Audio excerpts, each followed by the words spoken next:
You know what it is, the Front Left podcast, Front Left of all conversations. You got myself, Tezza, and I'm joined with Trick or Treat, Josh, LFTS. and we have a guest in the building Back returning. again. Welcome, hello everyone. It's Kolade. Kolade. For those of you. Okay. Man, for the accent, the twist, everything, man. Every time. Hello, how are you? How are you? I'm good, thank you. I'm good. I'm very good. I'm very well. Very well, very well. Wait. Yes, sir. That's it, man.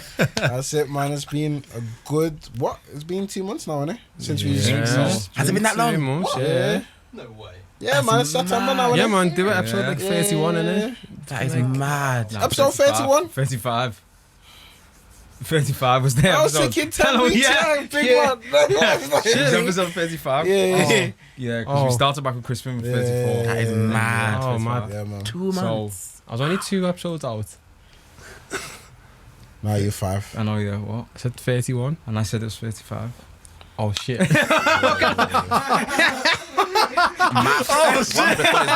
The maths wasn't mathing there. It We really all looked at each wasn't. other like, So oh, it's too hot in here, that's why. Apologies. There's some water here. Thank you. But yeah, today's just gonna be like a catch up. Yeah, man. See how everyone is, how you are. Obviously, man. last time we got into it, but we didn't get Into the into nitty gritty. Who Yeah. is capital K for Kolade? Okay, let's go. okay. Listen, I'm at a very weird stage in my life because obviously I'm back in September, so obviously uni starting again. I start uni next week. Do you know about the Wombats? No. You educate yourself. the I'm Wombats. back in Liverpool and everything feels the same. Oh, you mean the band?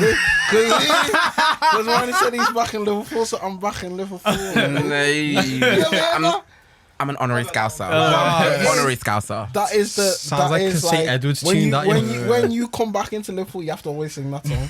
I will now remember that. Thank you so much. Every time I fly out and I come back, I'm like, I'm back in Liverpool. I hate you. It's like, Eagle has landed. yeah, man. The Wombats, get that on. Like, it's you come Is back. it Tina K? Yeah, he's from Liverpool, Okay. and he talks about his return to Liverpool and everything. Feels All right the same. then. I can't vouch. But I can't back this.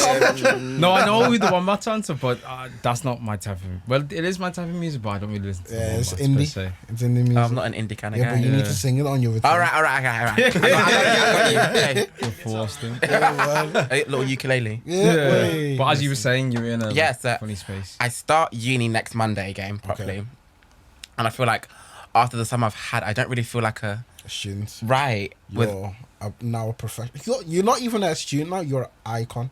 Oh wow! Wow. High praise. Yeah, man. Like, No, but it's weird because it's like being on loads of news outlets was really humbling. Having loads of projects going on. I've got projects going on in London at the moment. I've got my own personal projects that I'm working on, and just so many things happen over the summer. And I'm just like, I don't want to go back to uni and do 9 to 5. Yeah. Yeah. So COVID was a blessing for you, basically. Honestly, it was, and I think I'm very privileged to say that. Not many people can say it was a blessing for them, but I was in Liverpool the whole time up until literally August the 18th. Yeah. And I've been home, what, a total of 14 days this whole year. And I probably won't be going back until December or sometime in half term or something. Yeah. But I just feel really Free. very free. Oh Yeah. my goodness, I feel so free. I feel very grateful and lucky to be able to do the things that I'm doing. Like, I'm working on a project that I'm not allowed to talk about in London that's going to be aired on TV, which is really exciting. Oh wow. Comes out next month. So I'm super excited about that, and the way it's happened is just very interesting. But this is your time, and right, your mom always says it's like God's time is the best, and this is your time. Amen. So like it's all falling in place. 100%. So like don't let it get too fast for you, and just enjoy it. Right. Enjoy the journey, man. Like the worst thing where people are like, oh, this opportunity, but I don't know how to hack it. To be fair, yeah. If you know how to manage yourself and manage your time, yeah, it's endless. Like you can do everything. I think that's what I need to work on, because now with uni going on, other project and then my personal project is like, it's like this. If you do a 9 to 5 job and you have goals and dreams, you can't just stop at 5 p.m. You have to keep going in the evening. Going. Do you know what I think managing your time is so like I think it's very easy. It is easy, but it's just so people always feel like that. Because especially when you get older, you start noticing that people that you're around you, they use a 9 to 5 as a excuse. Yeah, basically. as a catalyst to be like, I've got a 9 to 5, so 6 to this time, or the 7 o'clock. Like, I Listen. make use of every time that I have. So then when you use that 9 to 5 as a block, you always look at it and think, oh shit, I can't achieve anything else. Listen, go to bed early, wake up earlier. I don't know, you know, I'll go to bed later and wake up earlier. That's what I would do personally. Yeah. That's personally what I would do. But say go to bed early and then wake up even earlier. Yeah, I don't know. Would you go to bed early and wake up earlier?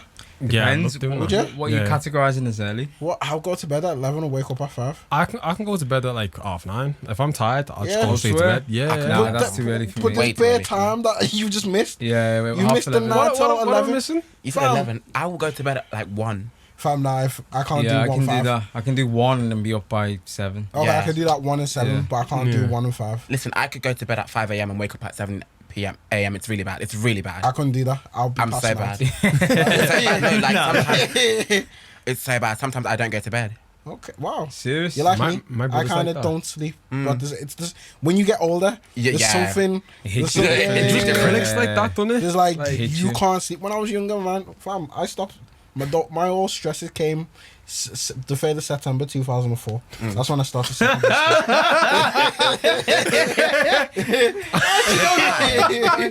Go away. Yo, that's when all my life. That's when all the stresses come. That's when man stops sleeping. like, Wait, is that when you started secondary school? yeah, that's when I started. That's when man 2004, started you know. year 7. That's when it just hit me like a ton of bricks. Ever since then, it just went downhill.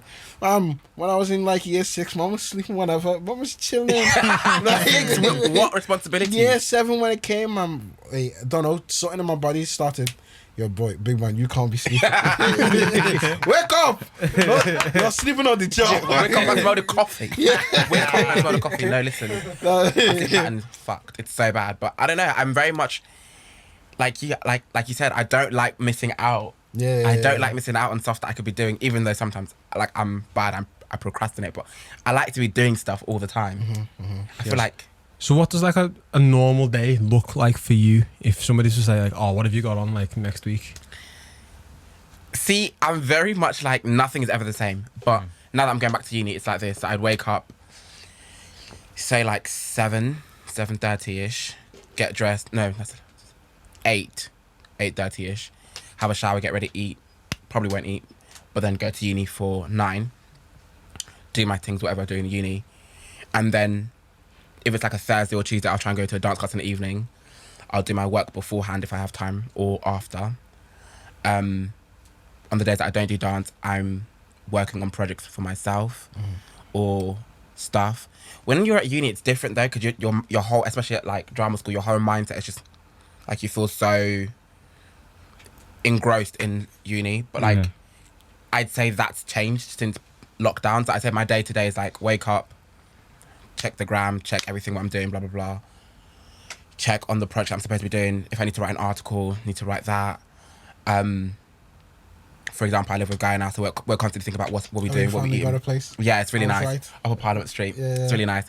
We're thinking about what we're doing today. Listen, we're talking about next week. What are you doing next week? Where are you at? Cool, we're there. Cool, calm. It's never like, I could never really say this is what I'm doing this Yeah. week. Like, it's different for me every day, all the time. Okay. But Very like sporadic. very sporadic. I'm very spontaneous. Yeah. I don't like everything to be the same all the time. That's good. Yeah. That's good that you've already got that mindset. Yeah. There's one question I wanted to ask. ahead. Now that you've become like a whole revolutionary icon, you get me? Listen. Yo, power to the Icon people. living.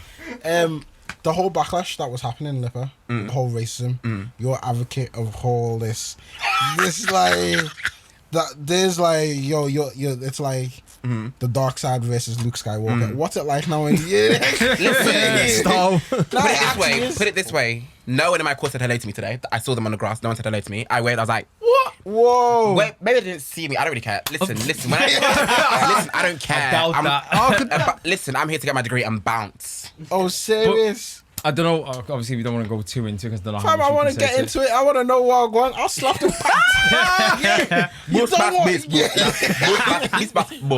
yeah.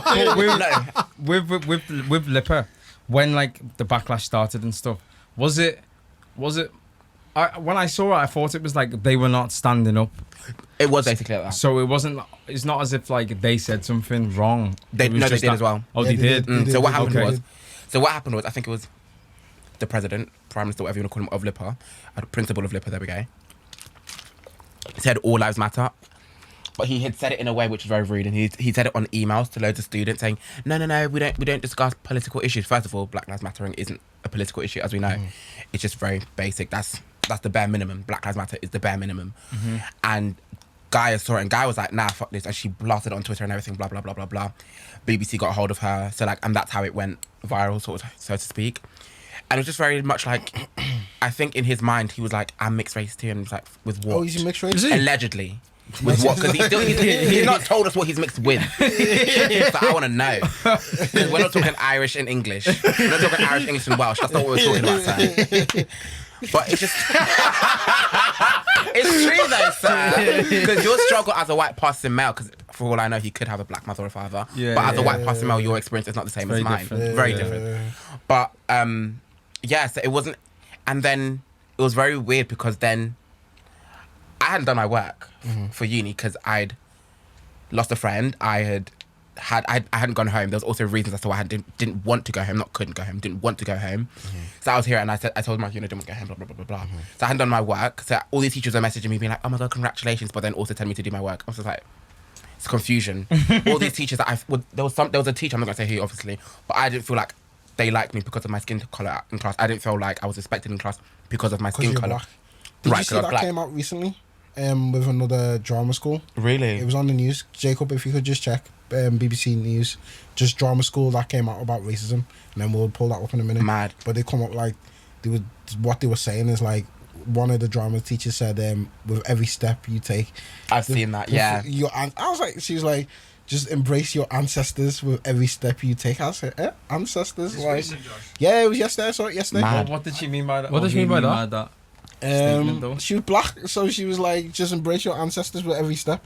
So I don't know if maybe she's carrying the nation. I don't know. Listen. Carrying the nation. No. Shit. But yeah, so obviously you've touched up on the Lipper thing, and Yeah. obviously you said like BBC caught wind of Yeah, so with Gaia. Did they reach out to you as well? no, because at that point I hadn't even done the protest yet. Oh right, So it was okay. very, very. I think it was like either very, very late May. Yeah. May, June. Yeah, or very early June, like 1st of June or something like that. When Guy was in the talks with them and so stuff, it was very, very new, and I remember like we were buzzing. Like me and Guy were like, "What the hell's going on right now?" Because she'd obviously just graduated, so she was like, "Bye, Lipa, I'm like cure." Like she didn't give a fuck, and it was mad because loads of past students Yeah. had been speaking out and were like, finally, because like we have been talking about this for months, years, even past students from early 2000s were saying, yeah, this is long time overdue. But then a couple of days later, it wasn't until then I did my protest. Yeah. The protest, not my protest, but yeah, it was very surreal Yeah. because me and Guy were just like, So do you think there's a lot of racism in drama school? So this is what we saw. It's coming up now. mad. It was like the whole thing where so this guy, he came back. Let me just break it down. Maybe it is this guy, but his thing happened 4 years ago, and the drama school tried to exclude him, saying it was not racism. I don't know, it was like some passing comments, and then they started like nitpicking on what he does and so on, and tried to like push him out of school. Then about like 15 students have now come clear and said like all they say is racist comments. It's all during the whole Black Lives Matter thing, and now they've like kind of acknowledged they were wrong. But why didn't you acknowledge he was wrong at the time? Yeah, but apparently I can't remember what it's called, but it's in London though. Arla. Is that what it's called? Yeah, I've seen it. Yeah. Is it good? They said it was good. My friend goes there. Yeah. It's the top. Yeah, it's the top. They have a Manchester or one based, Yeah. and then they have a London one as well. Oh, okay. So, how old was this guy? I don't know, man. I don't know his age, but there's no volume. Yeah. But, No, Yeah, that's fine. yeah. But yeah, no, drama schools are very difficult like Yeah. that. Like, and I think it's because, and like for example, me and Guy have spoken about, and I can't remember where I spoke about this as well. Is that drama schools have the opportunity to reach out to black students. For example, Toxis is right on their doorstep. I'm sure there's hundreds of talented actors and stage performers or whatever there.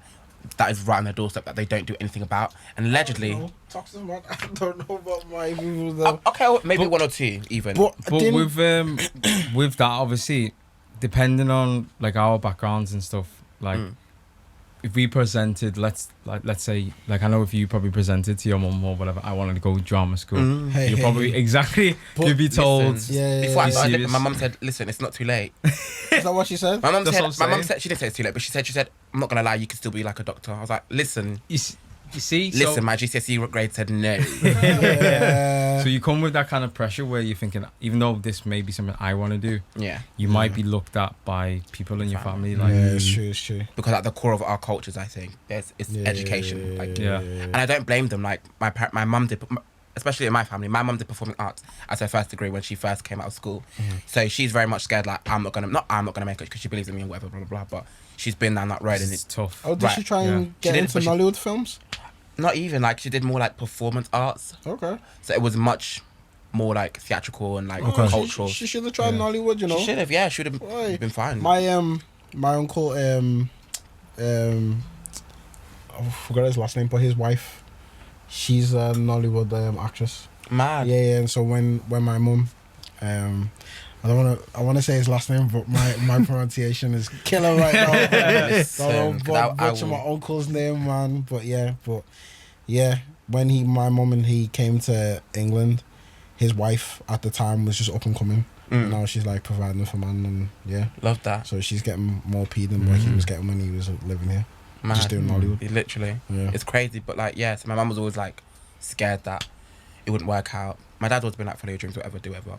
But then it's hard, isn't it? Like, they've come from a country where the opportunity, especially my dad, like when I went to Nigeria for the first time over Christmas, we saw where my dad grew up and like, there's not opportunity there. Like, there Yeah. isn't.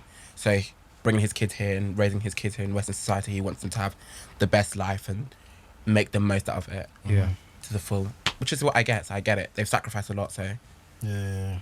I mean, any parent would hate for their child to have gone to drama school and then just become a couch potato or something. See that's not even just that, man. Like it's not even just going to drama school. It's I think any parent's disappointment would be if you got a degree or you just chill there. Right. Like not having a passion. Like I think when I was younger, it was like you need to do this, but now once you see you've tried and you need to, like, if I have my kids now, I feel like I'll be more happier that you've tried. Right. You've done something, you tried it, and if you've accepted that it's not for you, Yeah.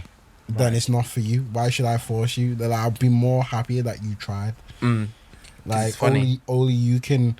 I think I'm more open now to see how opportunities come and connecting and seeing people and your interest peak and so on. And I feel like that's how I'll be with my kids. Be like, You change as well. Yeah, you over change. time, so Man, we've all changed like 7 times a year, so like it's one of them. Like Literally. like yeah, so like you just now want to base it on yourselves. But then I always feel like, how was my mum when she was younger? You can't tell me like you were so stuck and firm, but like Right. she had so many responsibilities that I kind of feel like maybe she had to be because she saw a steady base of income. So the adults a lot earlier than what Yeah. we probably had to be in a different Way. in a different way, and obviously the world was different as well. So Yeah. for them, like their opportunities that they had to grasp was something that they had to get money, and that money has to be sustainable for a long period of time. Whereas like we can have something that will give us money, but then still chase something creative where the money might not come straight away, but in time it might bring like joy to us. So we kind of have that luxury of having like the flexibility of being like, you know what, yeah, I might do the engineering or doctors or Right. whatever, but it's not really for me Yeah. because I want to do 100%. what I want to do myself, Self. basically. Yeah, for real. I think my parents are slowly understanding, especially my mum, actually, especially my dad, are understanding that I'm going to just do what I want. Yeah. Especially come from an African household, it's very much like, no, you need to do what we do. But also being obviously a gay child, they're understanding, like, I've literally told them, like, listen, this is what it is, blah, blah, blah, blah. And they're finally understanding, like, look, this boy's actually going to do what he wants. Listen, I didn't come in for 8 months in an African Nigerian household, and I didn't call for, like, 3 of those months. why was that? So what had happened was, in short, was I came out for the first time when I was 15. Okay. To my family and everyone I literally knew. And I lived basically a double life because I was at boarding school. So at boarding school, everybody was like, oh, Kolade, the gay kid, blah, blah, blah. And at home, I was like, just very quiet. And they didn't accept this. I was like, straight at home. Straight. Wait, And your parents didn't know? No, I told them and they're like, absolutely not. My dad said, get the yard. I said, nope, I'm straight. He said, yo, straight. I said, ha, I'm straight today. Yeah. He said, get the house. Sir, for you, I'll be straight for this roof. I'll be straight. Okay. Listen. But then, obviously, when you go back on your words, it's obviously a little bit in the head, like, on the waters, whatever. It's a bit rocky, whatever. Okay. So then... How was your family's relationship after that moment? So awkward. Yeah. It wasn't awkward, it was very... tense. There was the biggest elephant in the room. Yeah. So it was like, it wasn't even an elephant, it was just like, weird. It was just so weird, because like, my mum would say stuff like, I can't wait for you to have children, and you want to get married, of course, why wouldn't you want to get married and stuff like that to a woman, blah, blah, blah. It's like, that's so funny saying that, because I've already said to you that I'm bisexual. They're trying to push that agenda. Push it so much. Comments. It was so passive and it was so subliminal, but it was like, it was just such a dig that I just didn't need. Because then I was also being bullied at school. I was like, listen, I can't get a break anywhere. Yeah. So then that happened over like for 3 years, and then I went to uni, and they came up to them again, and they got it ish. Okay. But I said the word gay, not bi, so they got it, and then that. Are you bisexual? No. Oh, okay. I never. Was that what you, did you say that initially? Okay. Initially, but deep down they knew that it wasn't. To like soften the blow kind of thing. I don't know if I could say bisexual. She'd be like, hey. She's like, what is this 2020 madness? Honestly.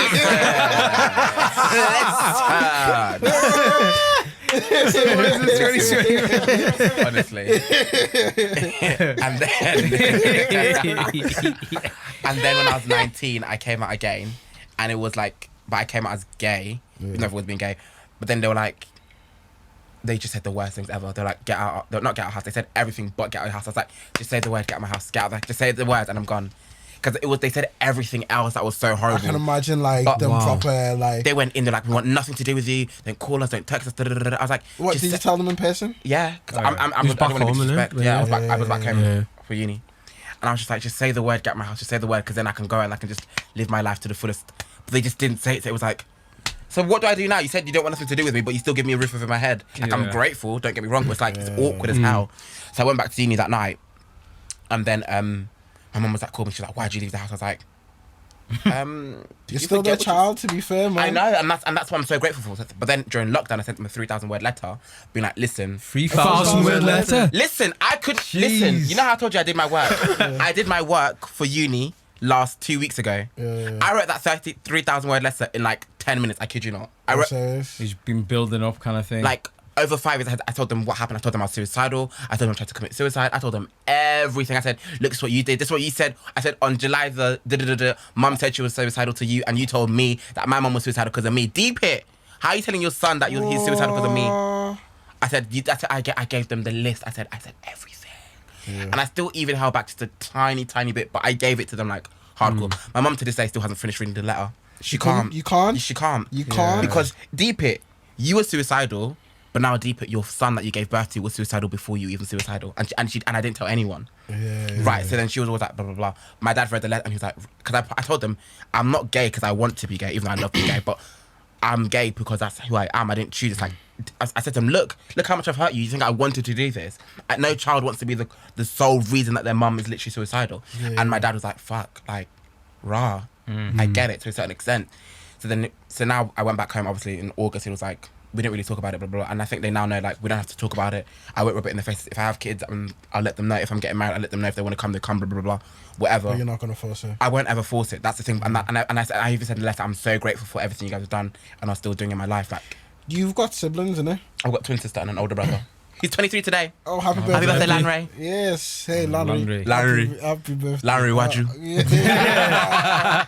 Happy birthday. So you're telling me, your brothers, did they know? Or Everybody knew, because my sister was, she's my twin sister. We went she's to twin boarding school sister, together. remember? Yes. So it was mad because I remember this, and this is the thing, me and my brother had, I said to my brother, I said to him, Lanray, we need to have a conversation when we're at home. And we had a deep conversation and we got into lots of things I said to him. And I let him know. So the day that my parents said all those horrible things to me, my brother took me out for creams or whatever. And he was like, you're more a man than I'll ever be. Deep it. Your older brother saying that to you. I was like, wow. But you also said in that same very breath, I still don't accept. I'm like, whoa. Right? And to him, that's just his truth and his honesty. And I respect that. Mm-hmm. But a year later, so like today, I said to him like 2 weeks ago, I was like, listen, you saying that was great and everything, but still have to understand how that made me feel. Because there was another time when my siblings, we went on a walk and they said, we love you, we'll always accept you, blah, blah, blah. But like, we're not really down with it. Like, Even your sister? Yeah, this was like back in like 2016, 17. To be fair, you know what, yeah. Nigeria, they must have drilled that whole... And that's what I said to them. I said, I will never hate you for that, because at the end of the day, deep it, if I wasn't gay, I'm still a product of my parents. I'm an African child, but I can't go with all the morals. Like, I can't do that. I can't come with all the traditions. But then, yeah, and my sister's fine with it now, and they're both, my brother's like, no, I'm fine with it now. Like, I can talk to sex with my brother, not to the full extent, because my brother's still a man name, do you get it? He doesn't hear that, but like, but he's he's like, go to boarding school with you too? No. He was home. So literally, me and my brother had like this whole divide. We share a room, but like for 5, 6 years, for 5 years, I wasn't at home because I was at boarding school. Then I went to uni for 5 years. So me and my brother don't have that close relationship. So where was he? In London, yeah. Oh, we just went to school? Yeah. Why didn't you go to boarding school? So basically, we went to prep school. Yeah. And then his scholarship wasn't big enough for his secondary school. Oh, okay. So he had to go to state school, and then after he just stayed there. And then he's 2 years above us, so then he just already graduated. Yeah. But yeah, so it's a bit mad, but it's we're at a better place now. Everyone in the family, we've all. I said to my brother, we have to have this conversation. We had a conversation, and it hit him deep. He was like, I don't think you understand what you're saying. It's like really hurt my feelings. I'm like, I'm not trying to be rude or malicious, but I'm just being honest right here. And he's like, fair enough. So we're at a much better place now. And he's always been a great brother. Always been a great brother. There's one question I wanted to ask. When you went to Nigeria, how did you have to present yourself? Because now you're in a whole completely different ball game. Right. This is not like this is not England. UK, This is not because when you said the first day, because I didn't wanna ask you, but I really like you in it. So I was thinking like, okay, like I like this guy, but if you went Nigeria, that's the thing that they don't know. Right. And someone will actually people slap people for like the more anxious. My uncle, oh my god, my uncle, he's my dad's age mate. So he would have been roughly about 50. He said years ago he went to Nigeria. Some man slapped him in his face and took his phone, and he's not even gay. That's what I'm saying. People will actually fight you. That's the thing, man. And see, when you said you went and you said, I was thinking, but no one. How were you acting? See, the thing is, all my family members since I was little always said to my dad, to my parents, he's so feminine, he's like a girl, blah, blah, blah. My parents said, fuck you, fuck Kolade, and that's my son, fuck off. Yeah, that's my son. Yeah, right. But also, we didn't go anywhere like, we were always in a car traveling because we had to see all our family members. And I think, as sad as this sounds, but as a gay person, you do know it, not to turn it off. You speak Yoruba though, innit? I speak, not fluently, but I can understand it, and I can a little bit. So what would this do? I know they was talking. Not even. That's good. Like, I'm not, when I'm at home, I'm not like this. I don't, like, I'm never able to talk. I'm just like, yeah, you're right. Like, it's nothing deep. But like, I think the thing is, I think everyone in my family deep down knows. No one will ever address it because it's such a taboo still in Africa and Nigeria. So no one will ever address it. But listen, here's the thing: if I ever become it was great being on Vogue and stuff, but God willing, I'm going to be an award-winning actor. Listen, I'm not going to hold back, and I don't care. If they see me on TV and they see me kissing man, I'm so sorry. It is what it is. It's like if they want to disown me, that's on them. Because for me, it's my immediate family who I care about the most. Because I'd never been to Nigeria before them, so I don't know them like that. Yeah. At the end of the day, if my immediate family aren't on board with it, that's a problem. I love my family, but if they're not with it, they're not with it. It was like Emenike. I didn't know he was gay. Oh really? So, did you know? No, this is a couple of years back now. Before he was like, before he used to take pictures, he was yeah. So this is like normal Emenike, you know, and then he started to become more accepting of himself, and then I think he came out when he was gay in it, but he's Nigerian too. Yeah. I think he's Igbo. Is he? Yeah. That's why his name's Emenike. Yeah, Emenike. It's E-M-N. Did you know? Because he spells it M-N-E-K, but it's actually E-M-N. His name is Emenike. Yeah. He just clicked now. Just hit me. Did you know JME stands for Jamie? Yeah. I just wanted to blow up. I seen him the other day. Yeah, it stands for Jamie, man. But when he came out as gay and he was talking about the whole his whole process, and I feel like coming out is when you're coloured as well is It's a coloured, you know. When you're black. When you're black. 1970s, yeah. not even just coloured, not black, but I even feel like In a minority. coming out Brown, black, yo non-white, Asian. white. Asian coming out black. Obviously, you still get disowned and you get the backlash, but it's more accepting. But coming out gay and Asian, fam, they will kidnap you. You're done. I've heard too many stories where Asian man will keep you a slave in their gaff, or they will actually body you. So This is like, from when my mum tried to stop me from being gay by saying they put a tire on a gay man and burnt him alive. She said, babes, I live in England, it's not going to work for me. Listen, mum. They were going to say, I don't care.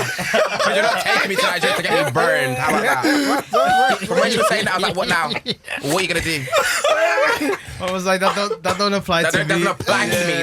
The rules don't apply with me. I'm so sorry. But the only gripe I have with Eminike though, he, not for me to sound like a hater or this ain't anything against anyone who's gay or anything, but he used that as a weapon. So basically, I don't know whether you know about it, but basically one of his albums dropped, innit? So his album dropped and it didn't do numbers. It Just just the same because he was gay. Yeah, and he said that he didn't get numbers because he was a gay man, and he then had this kind of rhetoric where he pushed it, and he was like, I don't get support from straight black males. And then a lot of people were like, your music is not for straight black males, so why would straight black males give you that support? Do you know what I mean? That's a very interesting conversation, because me and Guy have spoken about this literally yesterday and today even, because I wouldn't say, like, being in this room right now is very comfortable for me. I'm very, very comfortable. I want everyone to know. Yeah. But 5 years ago, I don't think I would be shaking right now. Oh, sure. Being around straight black men is very, very scary for black gay people, because having a straight black father that's, bro, no, you can't do this. No, don't do that. It's very traumatic. Like, it's very traumatic. Yeah. And it wasn't until moving to Liverpool that I understood why I didn't like, not like, because I obviously had from when having an older brother, not having a conversation with him, we're only getting to the point where we can have a fluent conversation about my sexuality. So I can understand where he's coming from, that he wants his support. Like him, he must understand that he wants some support from black. Straight, and I think that's traumatic. Yeah. Like, I don't know his relationship with his father, but it's just the way it kind of came out, where it was like, his music is not for me even. So. Yeah, it's the way. I don't know. Didn't he bring out "Ready for Your Love"? Yeah. That's a banger, to be fair. No, but like His album specifically though. The album specifically, he was like the main cause of why I didn't get numbers. This is the reason. Yeah. And everyone was a bit confused. It's like, I'm trying to think of someone who does something specifically for Is it women. Banks? I mean, like, I'm trying to think of someone who does something specifically, like, say, like, women empowerment. So like make this like Beyonce. There was a debate. Some people are saying Beyonce, man them don't like Beyonce because she's always talking about female empowerment and just female stuff. But not man them ain't shaking their bum for Beyonce. Exactly. You know what I mean? Exactly. Man them will go and buy a Beyonce ticket to take girl. I mean, formation. Listen, bro. No, but it's like that kind of. It's the same sort of principle sort of thing, and I get that. It's like, I think musicians are just very, protective over their art, I guess, and that's fair enough. Yeah. But I think, me personally, I wouldn't have agreed with him in that sense. Yeah. So, touching up kind of on that. So, do you? I'm trying to word this in a way that doesn't sound like I'm against it. Just say whatever you know. Pronouns. Are you big? Like, do you believe in? You know the way some people are like, I have to be, like, address me as he, she, him. Right. Da, da, da. Well, what's your like take on that? Do you do like you? Sam Smith? No, so here's the thing. He's they.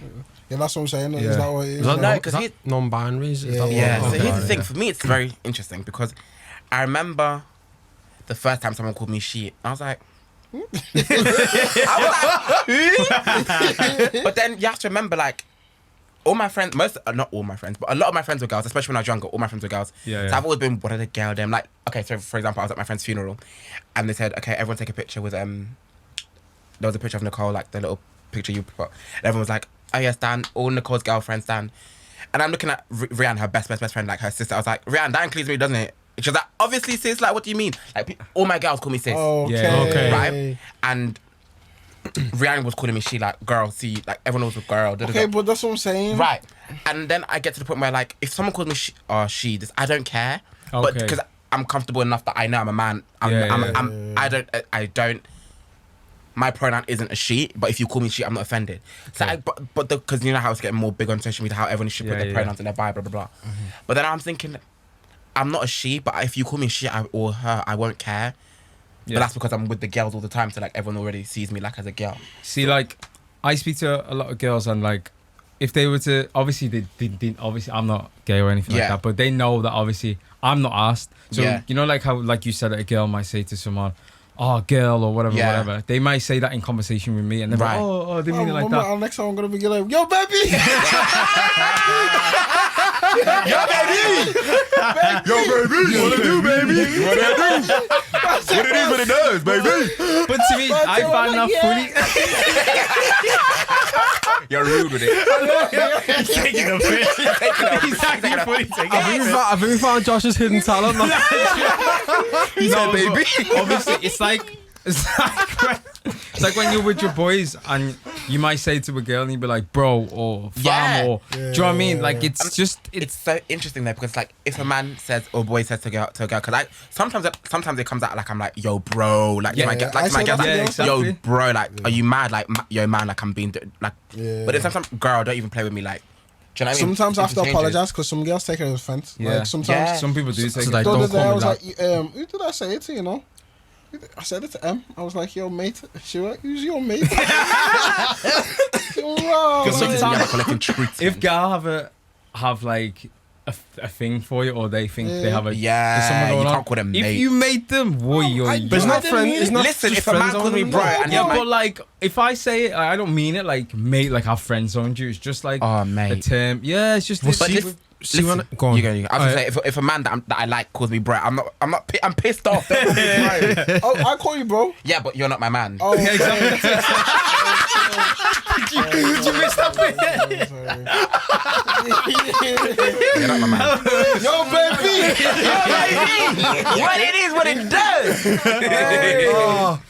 It's mad though, because when I went to uni, like I'll finish every sentence off with yes lad or whatever. Yeah. Some girls be like, why you call me a lad? And I'm like, It's Scouse lingo, though. it is what it is. Do you know what I mean? Scouse But lingo. wow. I always say to people, if I ever say, "Oh, you fam" or "bro," it's not gender specific. It's just someone said like bitch isn't gender specific. yeah. I don't know if I can call a man bitch. You're killing me today, man. Yo, baby. No, but listen, There are some men that are bitches though. Yeah, For but real. no, but like, I don't know about this. no, yeah, see, in your vocabulary, no, but in my vocabulary, say if I call my like, yo, bitch. What's that bitch like? Or darling. Darling for me is it's gender neutral. Like I call Jacob darling. I call all my boys darling. Like, oh, darling, you're right, darling. Like if I call you darling, I would never call like the person I'm seeing darling. So if I call someone darling, it's just like, oh, you're right, darling. You're right, babes. Like babes.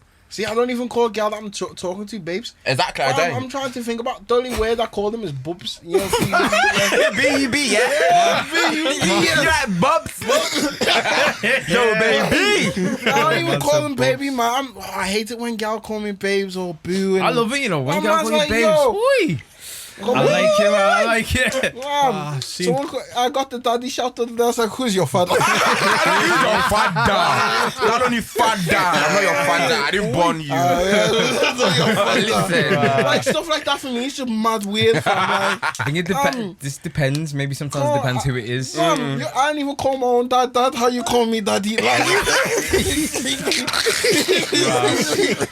Listen. like man. Your mum and dad are at home. Go talk to Yeah, them. man. Like set like that, it just can't. It doesn't sit well with me. Like, really doesn't. And then really when bothering you, isn't yeah, it? when I I know you can see it. when you try and throw it back, I was like, wow, this ain't me, you know. Like, and they always say it's like, oh, you're not really engaging, man. I don't really have pet names to give you in it. Like, I like making nickname. If it's a girl, I like giving them a little what you nickname. call I like big when head? people... Nah. It's like, hey, come here, SpongeBob SquareBooty. Hey. Nah, I'll give them a nickname based on Based on like their a name, conversation that like has happened or something. Yeah, that's what happens when I'm talking to someone. Inside joke thing. Yeah. Or I something wanna they know what- remind me I of. don't know what nicknames you're giving them. Yeah, No, but it's personal to them. Yeah. Okay. Okay. So like if I just said a name for someone, you guys would be like, what? But if I say give me example. I'm not giving no examples, bro. He doesn't accidentally slip up and Yeah, say exactly. somebody's name. I don't know who listens to this pod, man. Before they're like, yo, Yeah, babes called left knee.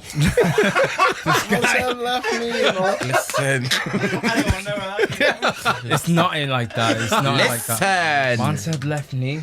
None of my business. Ras. But yeah, as we were saying before, like when we were on the timeline, like so lockdown. Obviously, you got to the protest. Right. That I think it was it the first big one in Liverpool? Yeah, it was one. The first big one in Liverpool.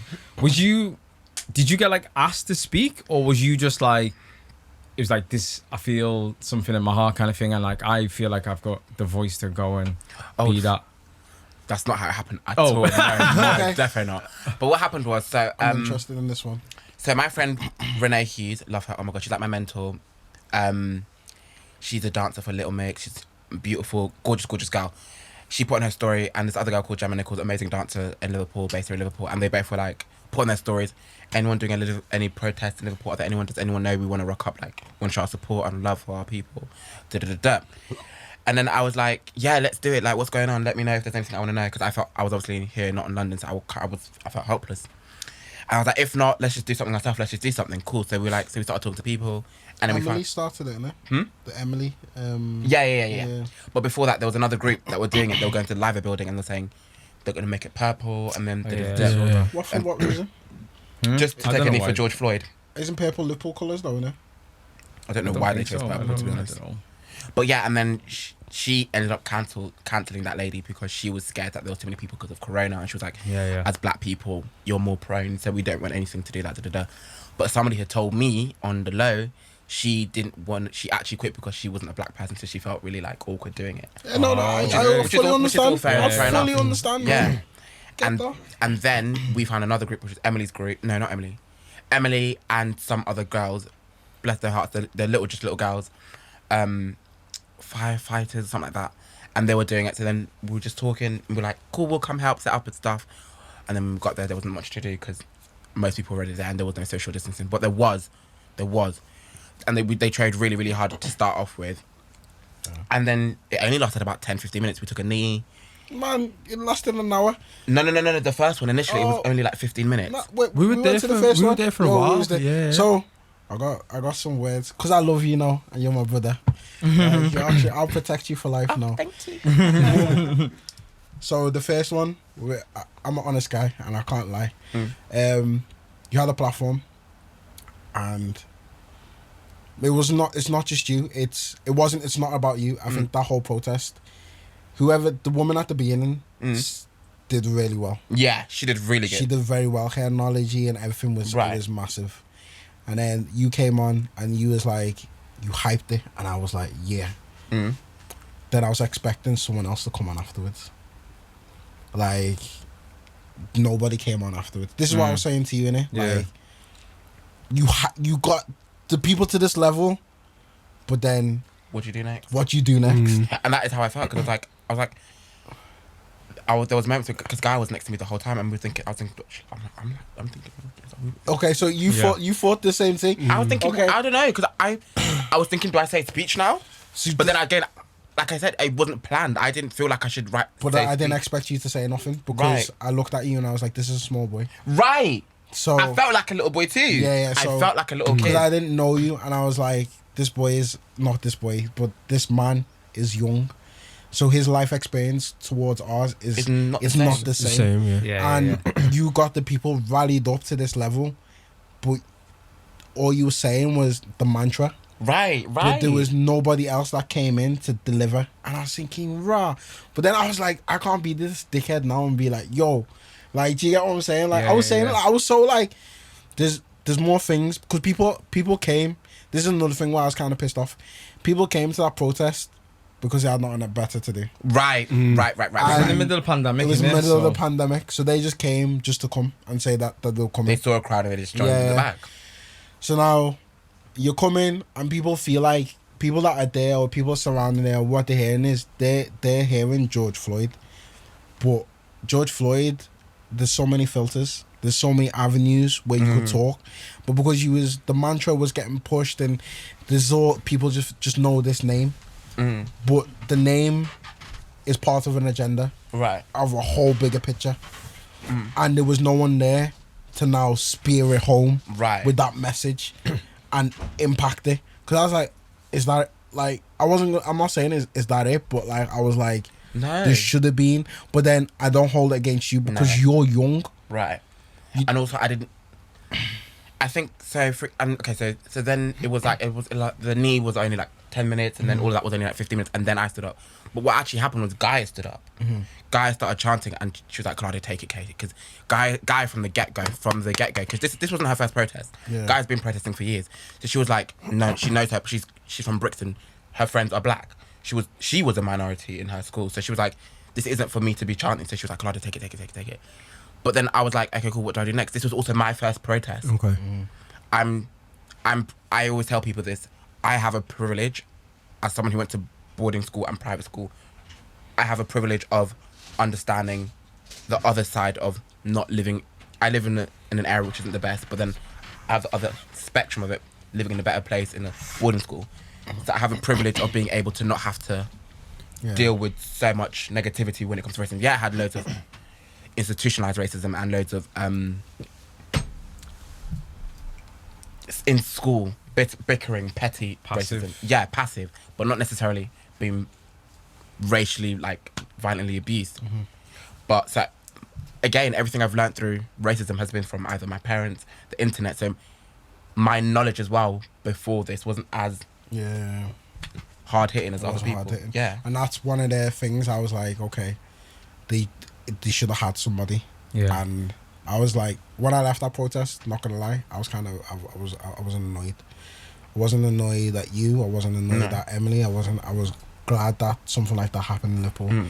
But I was more annoyed that people were using them now as a way to just get out. Because when you started seeing them pop up, and I started speaking to other people, and you saw the ones in Manchester, people using them as, yo, let's link up afterwards.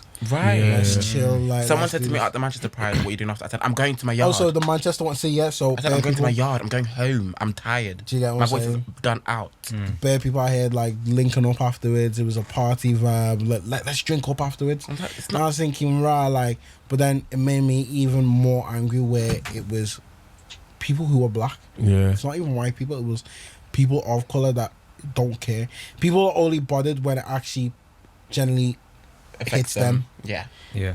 So like I'm like that sometimes. Sometimes like, I turn a blind eye to a lot of things. it's easy. Yeah, because it's not in my circumference and it doesn't impact me. But when it impacts me, it's like, oh shit, that's my life. Right. So I kind of understand why people are turning a blind eye. But this is now at a point where stuff like this was where I have a passion, or we should have a passion, because we've all been discriminated at. Not everyone has, but like a lot of people have. Yeah. When I hear that though, I find it well, maybe it's just me, because I've had different things through my life. Right. Not loads, but like, for example, the time we went to Barcelona, that one was just clear and Yeah, obvious. but like But that, no, Spain's racist. yeah, but I'm just using that as an example. Yeah. When I was like 15, 14, I've been beaten up, hospitalized because of it.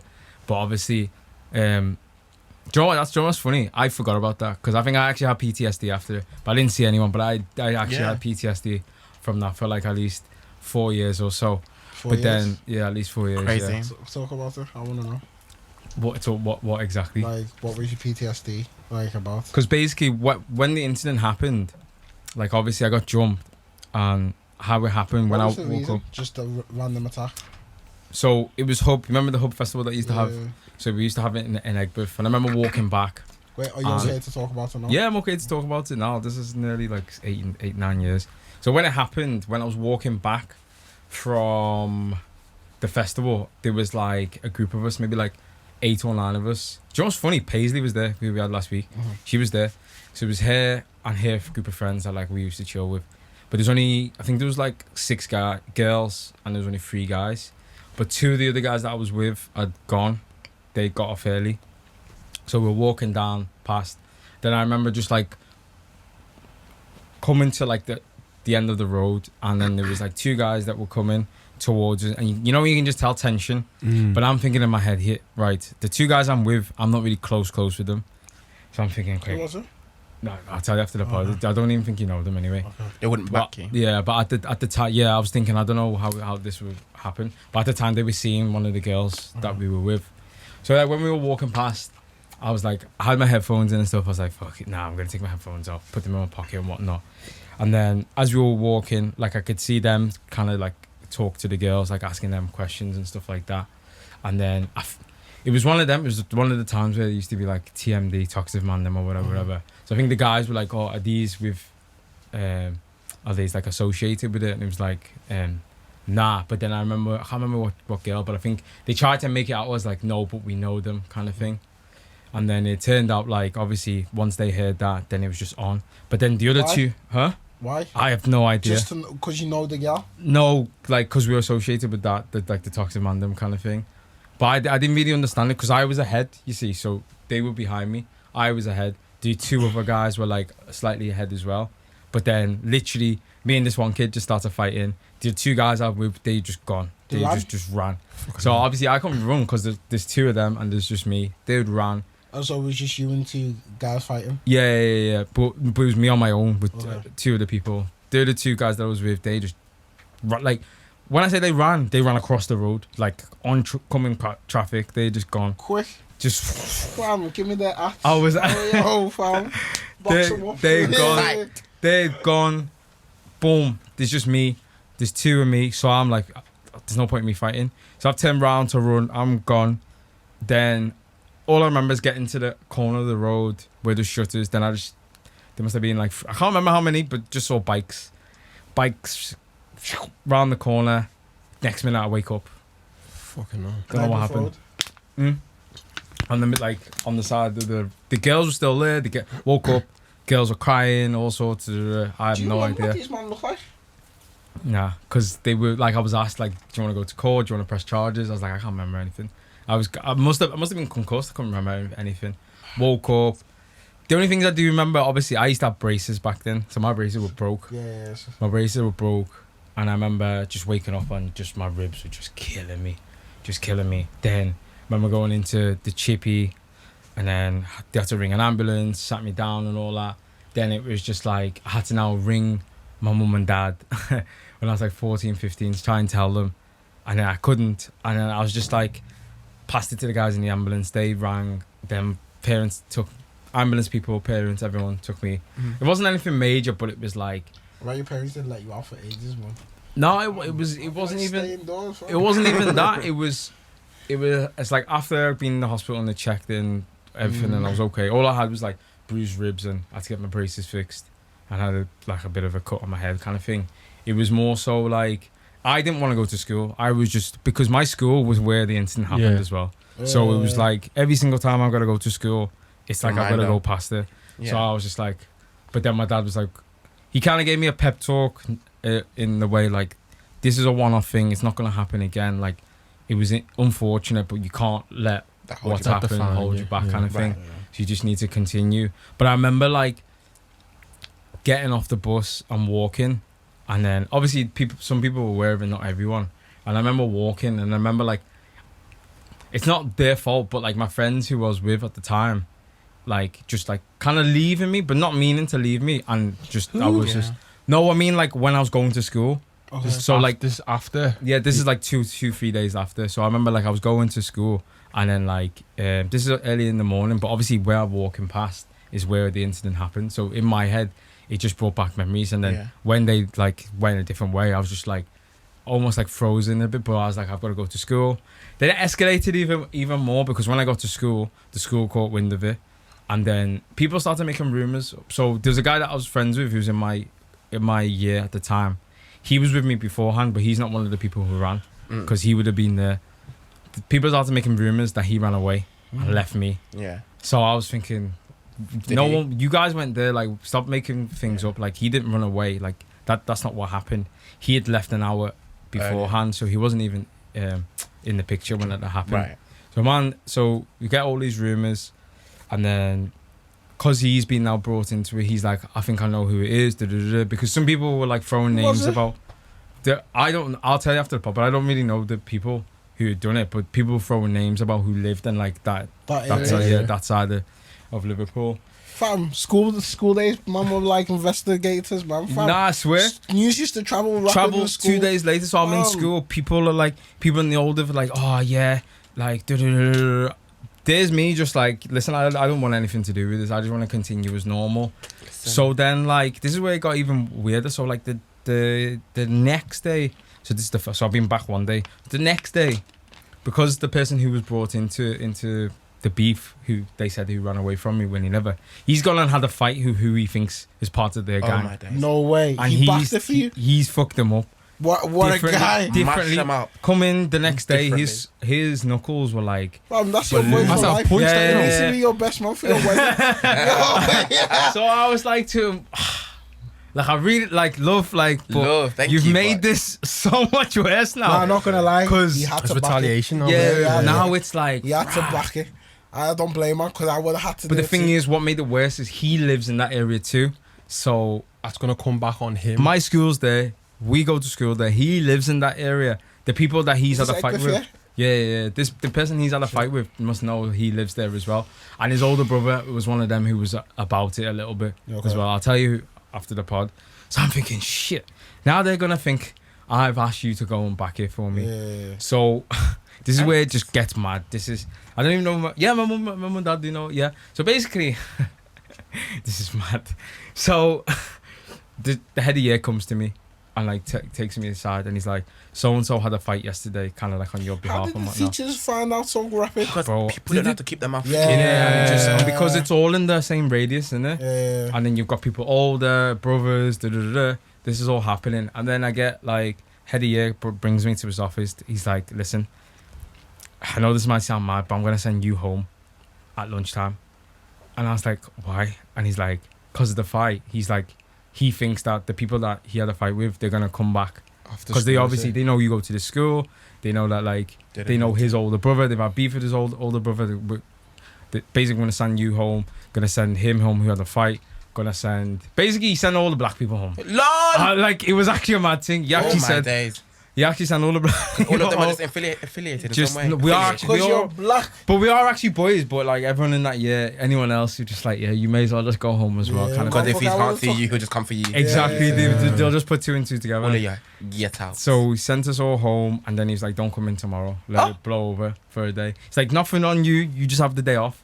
So I was like, Cheers, geezer. so now one of my boys is like, "Yeah, man, God damn, Yeah, exactly. God damn." He's like, "Yes." Yeah, Yeah, because you're not Yeah. the bruised rib. Shut Exactly. up. Yeah, I was like, yeah, Carl. That was like It's gold. peak. So obviously, what I was saying about the PTSD thing. So obviously, when you have PTSD or whatever, like obviously now that I know, your brain it can protect you from stuff that's happening. Yeah. So like I remember there was a time. Do you remember when the riots happened? That's right. Remember when the riots were happening? Oh, and, the like, Michael Black everywhere. ones, Yeah, yeah. yeah. Talks the fright. No, but it was happening like in London. Then it happened in Liverpool. And all that. So there was a point, where I remember I was out. I remember distinctly. It was Mad Mondays. Remember we used to go Mad Mondays. Fucking walkabout. Yeah. So like everyone I was with had left me, and the girl that I was with at the time, she was like across the road, and I just saw like a big group of guys. They weren't doing anything, No. but like a big group of guys, and it was just mad. It was like a flashback, and it was just like a flashback. And I was Lord like, have I can't mercy. cross the road. I couldn't cross the road. I was like, I need to go home, and I just had to dip. And it was like, The trigger. yeah, it was just a trigger, and I was like, shit. Bye. You said. But at the time, I didn't know like why. I was like, why am I having this kind of like recurring thing? Yeah. So I used to get it sometimes. Like I'll just be when I see a big group of people, I'll just be like, nah, Go. I just need to like deviate away from. That man. Yeah. But like now, I better. don't really. Yeah, I don't really get it. Think Like, about it, but yeah. it's hard. But that was the only major Nah, racist thing. Then obviously you just have to Discrimination, school yeah. and all those kind of stuff. But yeah, that was the only major one. I That's only mad. got PTSD from my mum slapping me. That's the only For thing. the Lord of mercy. I will never forget when my mum, she smacked my sister on the hand with a wooden spoon and her knuckles, and the wooden spoon broke. And my mum said, "You broke my wooden spoon?" And it's funny because I brought it up to my mum like a year ago. She was like, "What, me?" It's funny because my mum, she was shout. My mum can shout, but it's funny. But she was saying that I'll never hit you. But listen, you're never too old to get a lick. Yeah. You're never too old to get a lick. She's not hit me in time, but listen. Shouted because he broke the screen. Uh-huh. Yeah, my mum used to do that, man. Break stuff and just like, look what you make me do. I'm like, yo. I remember once. Domestic violence starts at home, fam. I fam it. I don't know Yeah, these black that's kids true. that just run away from their parents. Oh, you run up the stairs. Me, I could never. You have to firm it. You have to firm it, though. You're gonna get them beats no Does, matter what. Listen. You seen the photo that I've got on my Insta, or you've probably seen it? Which one? The one where like I'm a kid and I'm smiling and there's a beer next to me. A beer? There's a beer on the table and I'm doing this like my eyes on my face. I was like, baby. No, I wasn't waving. I was just a character when I was a kid. I used to do mad things. So I was pretending I was waved in it. So I was like, oh. So I was just there in the living room. Because my mum took the photo, innit? I'll show you the photo afterwards if you haven't seen it. And obviously, like, I'm pretending to be waved and that. And like I swung my arm, that beer went flying. Yeah. That my dad's drink, the way he screamed, I was like, get to bed. It was like 7 p.m. He was like, you're going to bed. He's like, you're going to bed now. Go to bed now. He's like, now.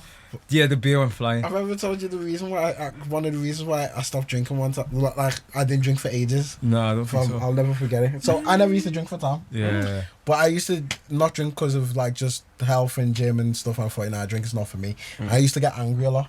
But there's actually another reason why I can never, to this day, I've never had a drink with my mum. And I can never do it. Oh, really? Yeah, I've never had a drink. Why? So I'll tell you the story. Here we go.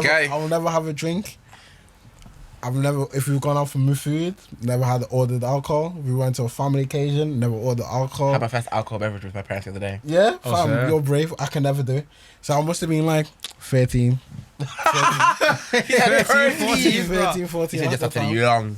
And it was, man had just a bit of the wine. And you know wine can smell on your breath. Yeah. Wow. So man just thought, yo, let me try this wine. It was red. I'll never forget it, man.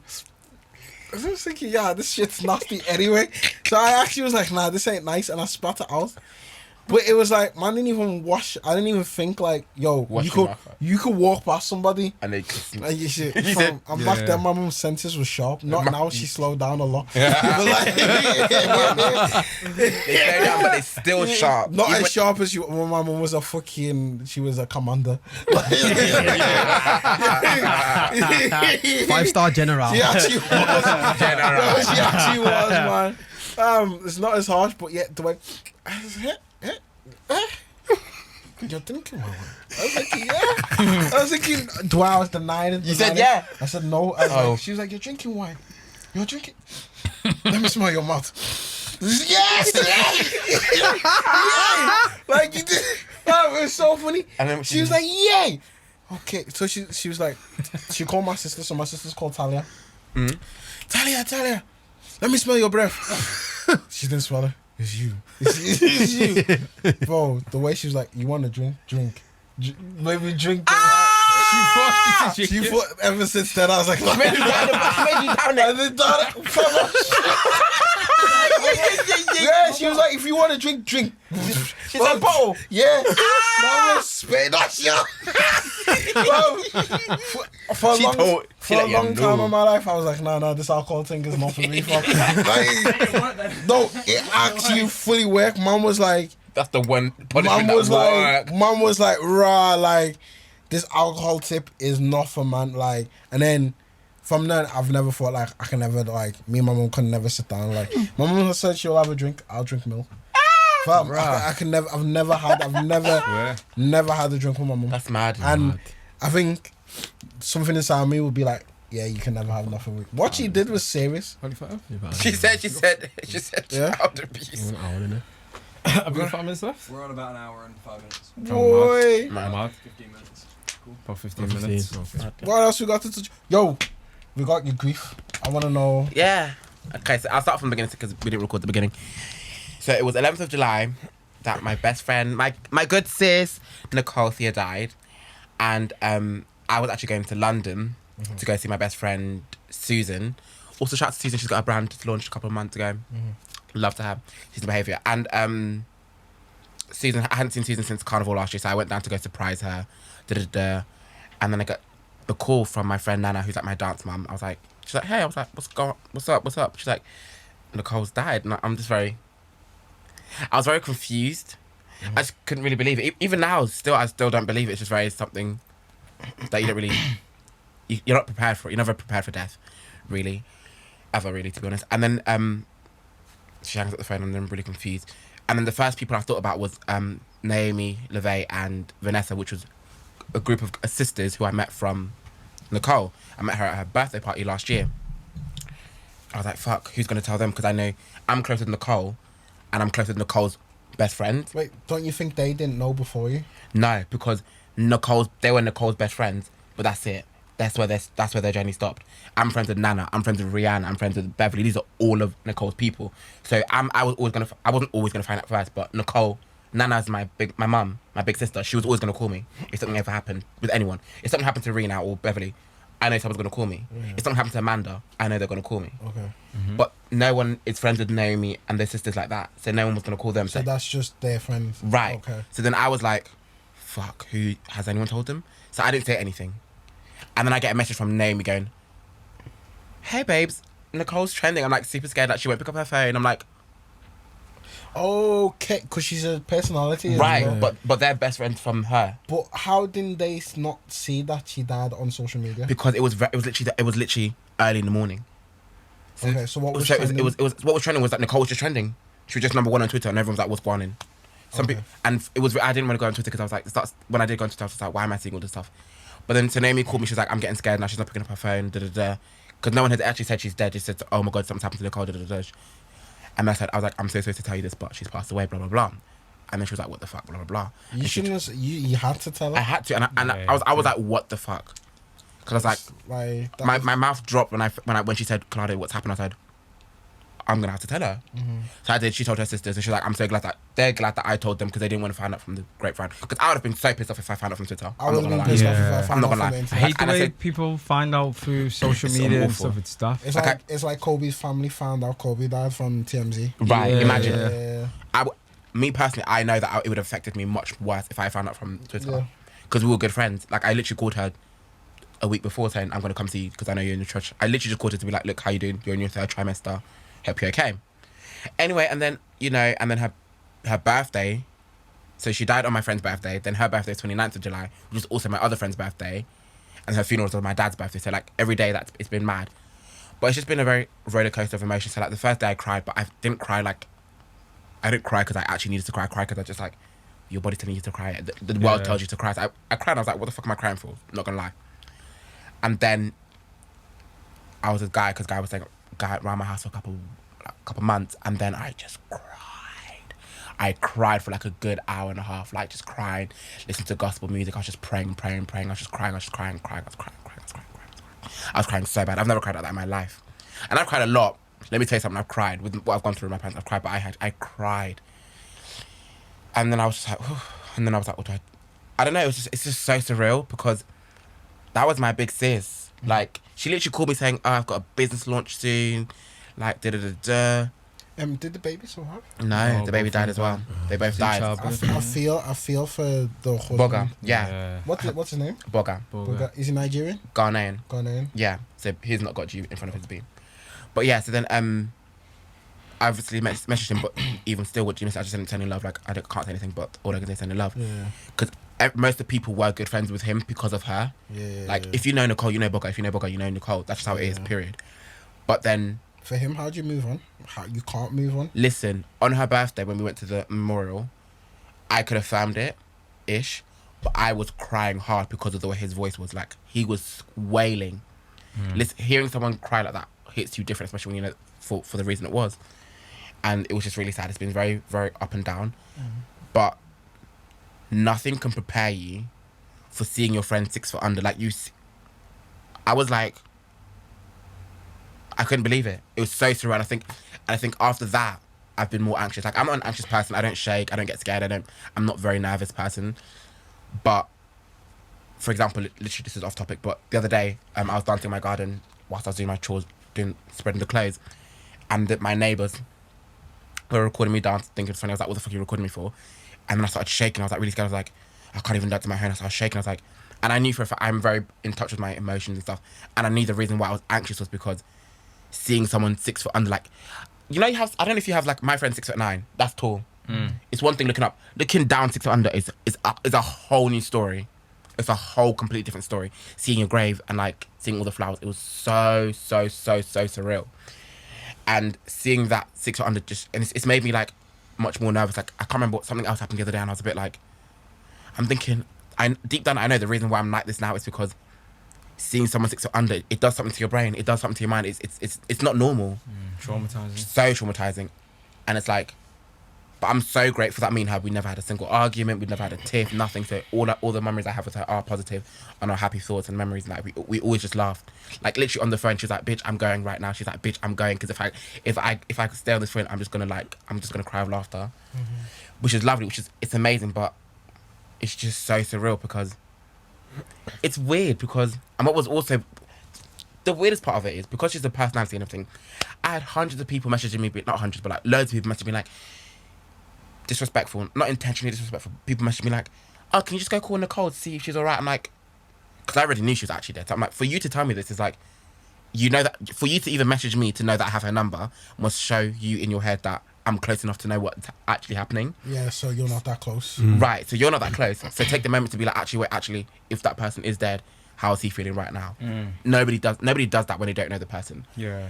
And it made me think as well. All the times I've messaged people saying sorry for your loss, it means jack shit when you don't know them, and it's nice. I really do appreciate when people say sorry for your loss, but I'm so sorry you didn't know her, you don't know her, and you don't know me personally. Actually, first of all, so I don't give a fuck about your condolences. Yeah, but you need to understand though, it's goodwill and good. It is goodwill, and I will respect that. But in the moment, at the time, now I'm like the whole time I was like, I still replied. People like Ree. Who's also a personality, she's got like 100k followers as well. She's a blogger friend as well. But they're deeper than blogger friends. But you have to understand, she's getting hundreds of messages. People on the street looking at her, telling her, she don't give a fuck about you because that's her sister. That's her sister. Nicole had a baby boy. Ree has a son. He's about 9 now. Beverly, the other sister, they're literally a trio, also has a son. The fact that Nicole was gonna have a son, like, that's her sister. They all have 3 boys. Like, it's one thing for people to message me. I can reply. Don't be messaging her best friend. That's like, yeah, but it's one of them, man. You can't not you say can't that though.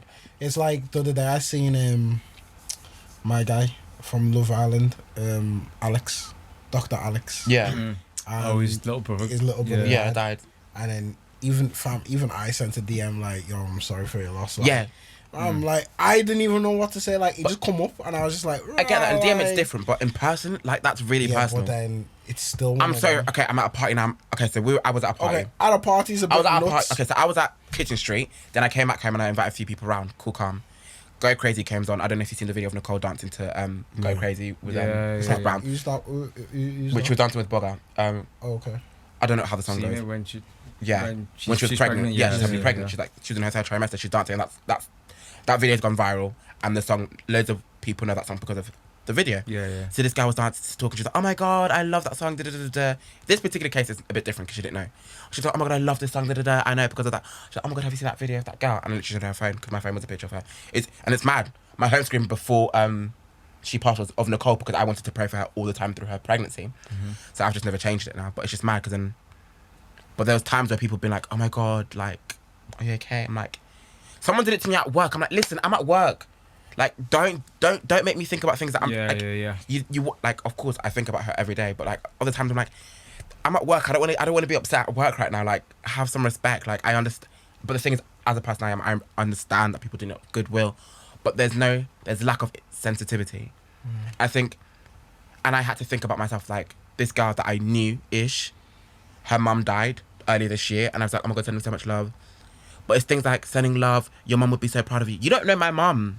You didn't know my mum. That's Yeah, no, I madness. get what you mean. Someone said that the other day when or something like that, like when someone tries to speak like about your family matters, but you can't even tell me what my dad's name is or something. You can't tell me what my middle name is. Yeah, You don't know when's my can't. birthday. Like, so I get what you're saying, but at the same time, It's all I goodwill. do understand the yeah. good gesture and stuff, but when it comes to stuff like that, if someone's mum died, yeah, if it isn't close man, them, Shut up. it's true. I don't know what I could say if I don't have a personal connection with you and you've told me family stuff. But then, do you know what's also interesting about everything that's going on with losing someone? So, like I said, the last few months have been very, very mad. To start off with, it started off with a protest. So I don't know if you guys followed me on Instagram back then, but I had like, in total, about 1,000 plus messages. And I replied to everyone because I wanted to, because that goodwill, good gesture, like, I'm going to reply. I had my best people, like, people that I was actually close to putting on their story. I'm so proud of you, my best friend. I love you so much. You're doing amazing. Da-da-da. People saying, oh, we always knew you're going to be like this. Like, oh, we always knew you're going to be famous, blah, blah, blah. First of all, I'm not famous, relax. But I get it. It's just being nice, whatever, blah, blah, blah. Excuse me. This one person, I'm not going to say who, blah, blah, blah. They said, you're my best friend. I'm so proud of you, blah, blah, blah. You're my best friend. Right. First of all, they didn't actually message me saying, I'm proud of you, like, are you okay? You just put it on the story. Right. You also didn't actually message me as a white person, say, how am I doing? As a friend, like, Kolade, I know, I hope you're okay. As a black friend, as a black person, are you okay? Didn't do that.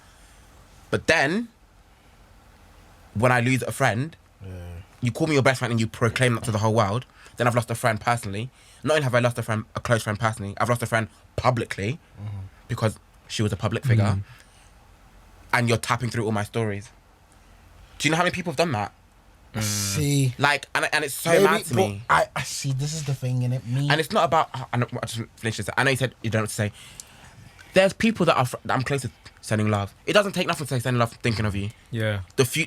Deep it. Her birthday, the memorial, the day it happened, the days where I was just posting pictures of her, the funeral, which was on the 4th of September. It doesn't take anything to send a heart. On Instagram, you can swipe up and send the kissy face or whatever it is. It takes nothing. Yeah. Just show me that as a friend, you don't know what to say. Even me personally, I know Bugger. I don't know what to to this day, I don't know what to fucking say. I've seen him 3 times. I don't know what to fucking say to this guy. I can't even say hello to him. But I still, as someone who knew Nicole, I still said, you know what, look, I don't know what to say, bro, but we love you and we support you. I still come on his Instagram saying, look, I support you and we're here for you, blah, blah, blah. He still, do you know what I mean? And I get it, as a friend, you don't know what to say, but it takes nothing as a human being. Fuck being a friend, as a human being. If people that don't know me can say sending love, it takes nothing for my best friend to say sending love, hope you're okay. That's true. Which is why, and then it also comes back to like my parents. When I was younger, I genuinely didn't believe my parents loved me with the whole gay thing. I genuinely believed that. So when you believe that your parents don't give a fuck about you and don't love you, you don't give a fuck what Timbuktu, Tom, Dick and Harry are saying. You don't care what they're saying.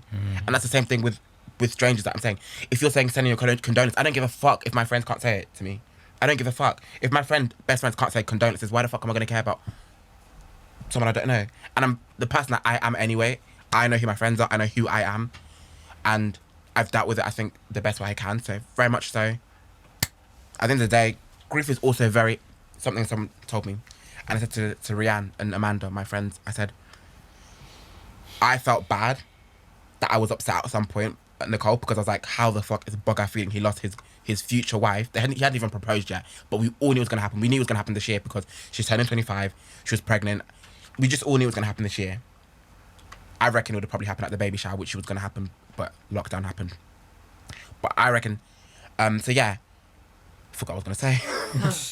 But yeah, so like, Gaia said to me, I felt bad that I was feeling upset when he's lost his wife, future wife, I'll call him wifey, and son. Yeah. But then someone said to me, it's incomparable. Don't let your grief I don't know, man. invalidate someone else's grief. Your grief is your grief. It's personal. Your grief. Right. And his grief is his grief. But It's different. nobody Can compare. to his grief. No one. Like, It's incomparable. Like the only people that can kind of say that can It's his compare mum. is the mum, the dad, and the sisters. But Even still, if you know Nicole, you know her mum, her nan, and Bugger are the people generally. So then with her And her with sisters. him, man just lost. You need to think he's just lost. When you get older and you start your own family, Right. you know, your outside family kind of becomes obsolete because you're now the main factor. Right. main That's people. your immediate That's family. your family now. Your mum, your dad, your brother, your sister are now outside factors. Right. So it's now he's lost Lost. his world. So you need to feel like now. When I found out, the first thing that I was thinking about, like, how does one Move on. move on? Because me personally, yeah, I have to die. If I'm not gonna say it on camera, but afterwards I'll tell you what he did after. Like, It's mad. I have to. Like, I could. There's some things that I have to. I feel like, you know, when people say like, they grow old and their wife died and then the partner died. Because Yeah. like literally it's off them. Fam, That's for what me, happened. the way I know that even though I could be a dick to some people, if I love you, yeah. I love you. Fam, I don't genuinely feel like I could replace somebody with you. So either I become very sour and negative to the world, or I have to die. Yeah. And I think that's the only time. Death is my worst fear. Death is, I'm very comfortable with But death. I feel fam. But If I God, feel I feel like this. If God wants to take me now, He'll take me. yeah. But That's how I feel feel. like that's the only way. I feel like if I've lost my world now, my Yeah. family, then I'll have to accept it and I'll just have Yeah. to go. It's mad, and you know what's so mad? The reason why it's all hard hitting. If you know Nicole, yeah, you know she wanted to be a young mum. Yeah. And then also so she told me she conceived literally the week before my birthday, and then she was like, "Yeah, sorry, babes, I'm leaving London. I'm moving out to Sheffield." I was like, "Huh?"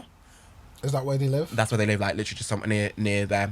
She's like, "Yeah, I'm moving out of London. I can't do this anymore. We're moving to our new flat." I was thinking, "What's how good, girl? She got a new house. I think it's like a 3-bedroom, living room, real nice, very sweet." Oh, is that where they're from? Sheffield? No, she's from London. Okay. Yeah, they're both from London. Well, they live in London, but then she moved out because she went to, but I didn't. I'm thinking, why are you moving out?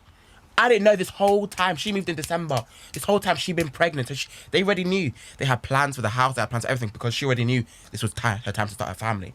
So everything that happened before she announced her pregnancy, to her friends was like, "What's going on? Like, why are you moving to Liverpool? Why are you moving here? Why are you moving this? Why are you doing this?" It's because she already knew she was starting her family. So when you put it all into perspective, it's like the reason why your life was moving this direction was because of your future family. Yeah. And then for him, it's like everything was moving so quickly and beautifully at the right pace because he was starting his family, and then that be taken away from him. Like, and then it's mad. Like, I watched, he vlogged, well, he didn't vlog, he made a speech, like, or whatever, a video, and all the baby stuff is still in the room.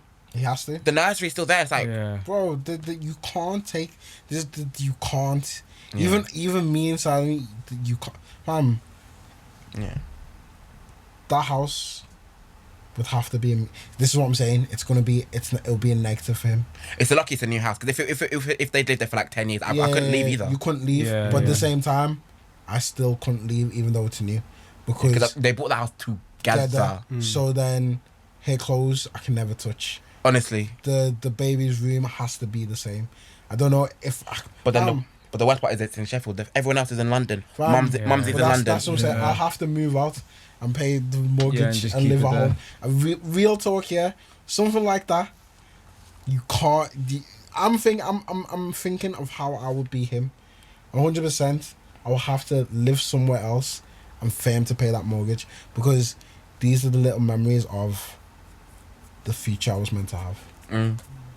And if I get rid of that, I've lost the future that I perceived that I wanted. So it's either, should I kill that dream, or should I just live and always have that memory to go back and revisit? And it's mad because it's like, it's been 2 months, literally 2 days ago, that she died. That's 2 long months. A lot can happen in 2 months. Yeah. But for him, it's still very much in the same very lane. 100%. For a lot of us, Beverly, Rianne, like, these are her sisters, like, hearing these people screaming and wailing, it's like, it's mad. At the end of the day, But and that's anyway, another thing. Gotta be grateful that she Yeah. lived and And that's one of the things we're also Celebrate grateful. life. She lived a good life. She lived her best life. Yeah. And we can all say that with hands on our chest. Yeah. I think that's Yeah. I got Us- goosebumps on that one, man. what goosebumps. Yeah, There's that's one- us. Live your best life, everyone. Of course, yeah. Anything to plug, Kolade? Just my Instagram, Kolade, Tiladipo, so KOLADE, Trey, anything to plug? Josh, anything else to plug? I want to cry, you know. Live your best life, evereverone, is all I Aye, should It's man. say. make me think. Like, Live your best life. Yeah. Don't worry, it'll be good. But anyway, that was a heartfelt ending to the Front Left podcast. So rest in peace to Nicole. Rest in peace, my baby girl. To the baby as well. Rest Rain. in peace to Chadwick Boseman. Anyone else who's lost their life. But anyway, that was the Front Left podcast. Front Left of all conversations. We out. Peace.